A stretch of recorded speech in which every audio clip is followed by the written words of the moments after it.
Do you all remember this morning when Father Fred talked about the lectionary? Yes. How important the lectionary is to us? He talked about in threes. I have to tell you, I don't remember the three things. But here's what I do remember about how important the lectionary is to us. But there's one rule about the lectionary he didn't mention. That's when you look at the lectionary text and you get up to preach and you say, in today's lectionary, Jesus said, whatever it was, which reminds me of something else Jesus said. That's how you get away from the lectionary. So I was supposed to talk about partnerships. And actually, I was completely prepared to do that. But I've changed my mind since I've been in Seoul. And I want to tell you why I've changed my mind. I have noticed in these 48 hours since I've been in Seoul that my heart has been unexpectedly and surprisingly full, something I did not expect. I've been to Seoul before, but it has been 28 years since I was here last. The last time I was in Seoul, it was to bring a baby boy we had adopted home to his mother and older brother. Korea gave us both of our sons, Andrew and Matthew. We were going for a full set of apostles at the time, but two would do. And since I arrived on Tuesday, I find myself a little surprised at how fresh these memories have become in returning to me here in Seoul. On the day I was last in Seoul, which is almost exactly 28 years ago, I got up early on that last day in Seoul to go to the orphanage to pick up baby Matthew, whom I had been introduced to a few days earlier. And more on that later. For now, I want to tell you about our trip home. Matthew and I, off on our first adventure as father and son. I can tell you it was a miserably hot and humid day in Seoul. And after completing some packing, I checked out of the hotel with my 2 suitcases of baby clothes that Ginger had instructed me to buy from the vendors at Itaewon. And we went out into the hotel parking lot through the heat and humidity and got on the hotel shuttle bus and settled in for the trip to the airport. Now, in those days, I don't know if this is still true, but in those days there was a monthly air raid drill in Seoul, and it so happened that that was the day for the air raid drill. So while we were on the bus, the air raid sirens went off, so we got back off the bus into the heat and humidity, back into the hotel, which I thought was curious, as if we were going to be safer somehow in the hotel if there had been an air raid. But we waited for the air raid drill to end, which it eventually did. So back into the heat to board the hotel shuttle, 2 suitcases and baby in tow. The problem is we had lost a lot of time, and I hadn't allowed enough time to get to the airport. So I knew that making our flight was going to be tight. That's when we ran into the traffic jam on the highway on the way to the airport. More valuable time lost in the stop and go traffic all the way to the airport. Still, we pulled up to the terminal and we had just enough time to check in and make the flight, I thought. Now, that might have been true in some contexts, but what little Matthew and I found instead was a disorganized mass of humanity pressing up against the Northwest Airlines counter. It seemed, at least in those days, that Koreans didn't believe in lines.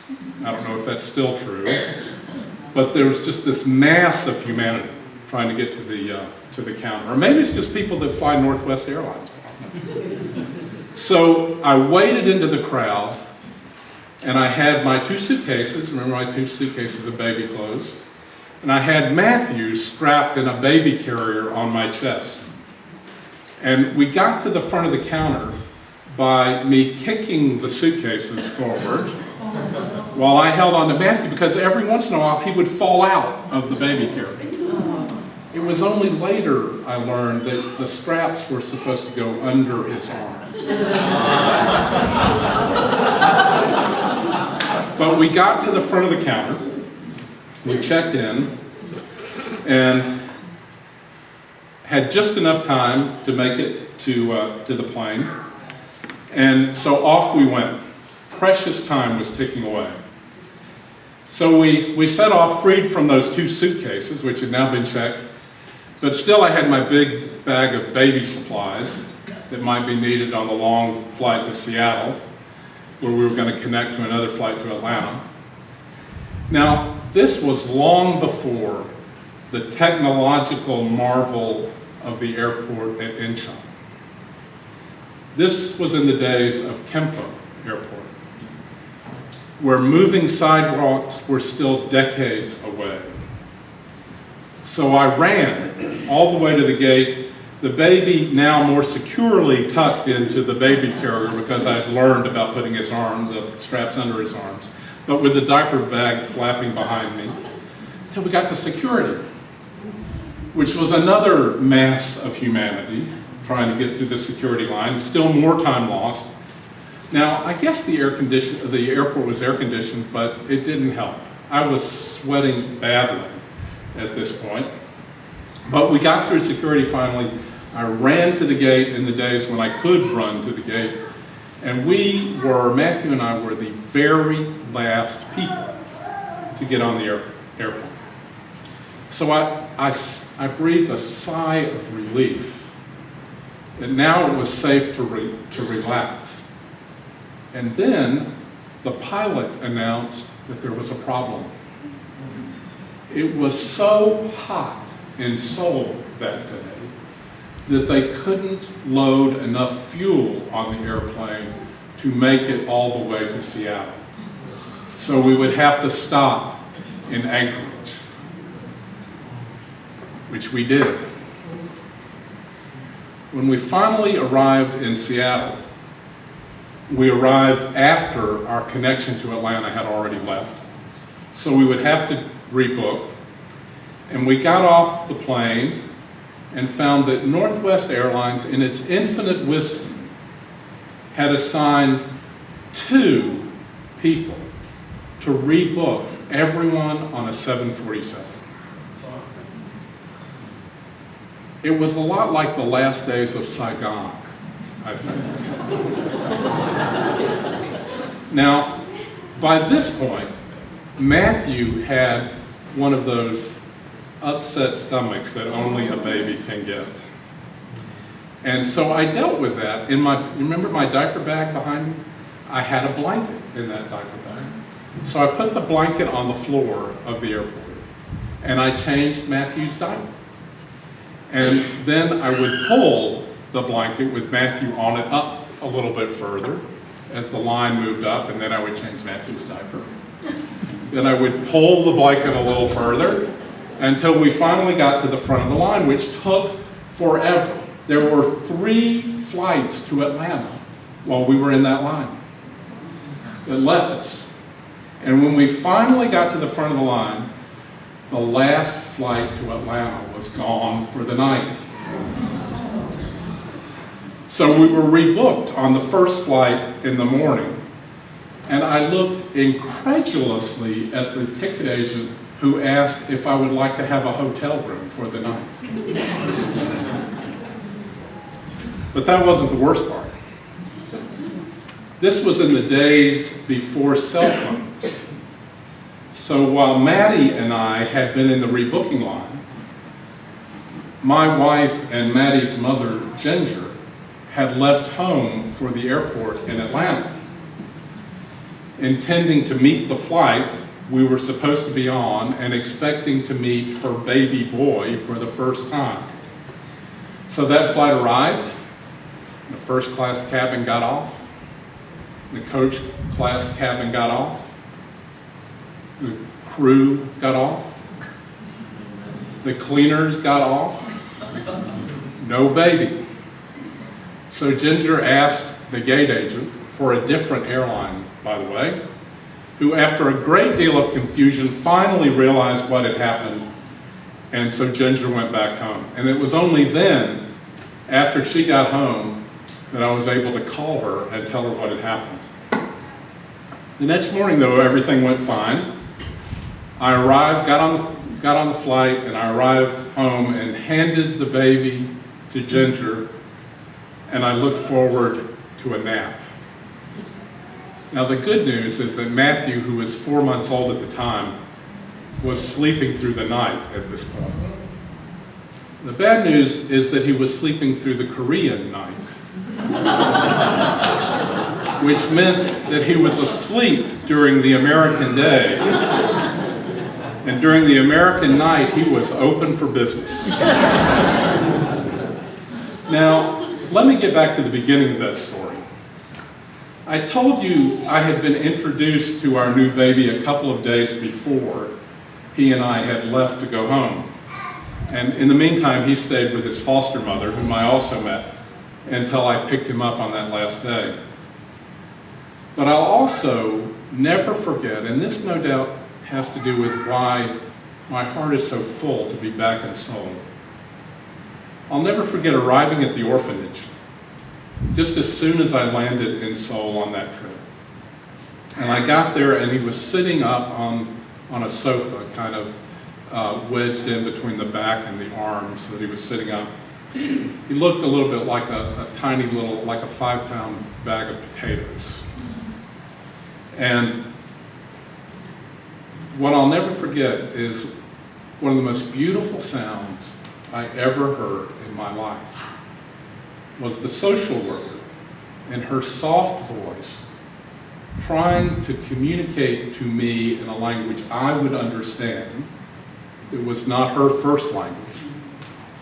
And in her soft and beautifully accented voice, she said to me, "Mr. Sauls, this is your son."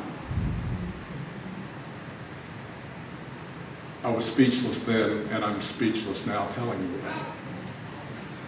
I received 3 of the most precious gifts of my life from Korea, which is why my heart is so full to be back. One is my son Matthew. Another is my son Andrew. And the third is the gift of transformation. There are a lot of things I could say about transformation. My family was both completed and transformed on that last trip from Seoul. I think about it a lot, but let me explain it to you this way. What transformed me was that I became part, because of that trip, I became part of an Asian American family. I began to be able to look at the world through eyes that might not have looked like it, but nevertheless became Asian eyes. Sometimes the view from my new eyes was amusing, like when people assumed my boys were necessarily good at math.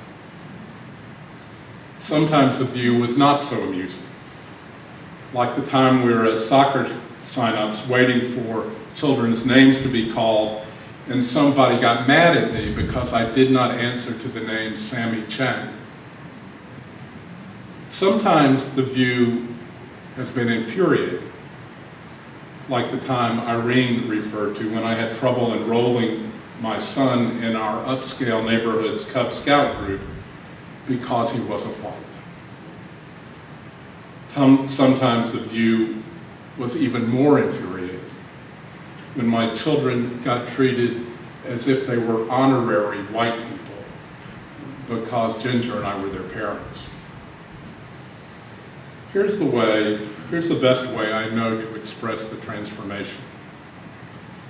From this time forward, Sauls is an Asian name. When the next census happens in our country, and my children fill out their census form, they will write down their name, Sauls, and check the box, Asian. When they have families of their own, my grandchildren will be listed as Asian or mixed race. One of the gifts I got from Korea was being able to see the world in a way I would never have been able to see it before. And this is a deeply important spiritual gift, a gift to understand what these words mean. But to all who received him, who believed in his name, he gave the power to become children of God, who were born not of blood, or of the will of the flesh, or of the will of man, but of God. It is a gift to understand how God loves us, how God loves me as an adopted child. It is a great gift, an incalculable gift, to imagine the angels singing, "Mr. God, this are your son," and to know how God feels. We are all God's sons and daughters. We are all each other's sons and daughters. And it is Korea's gift to me to understand what that means. Thank you very much. Yeah.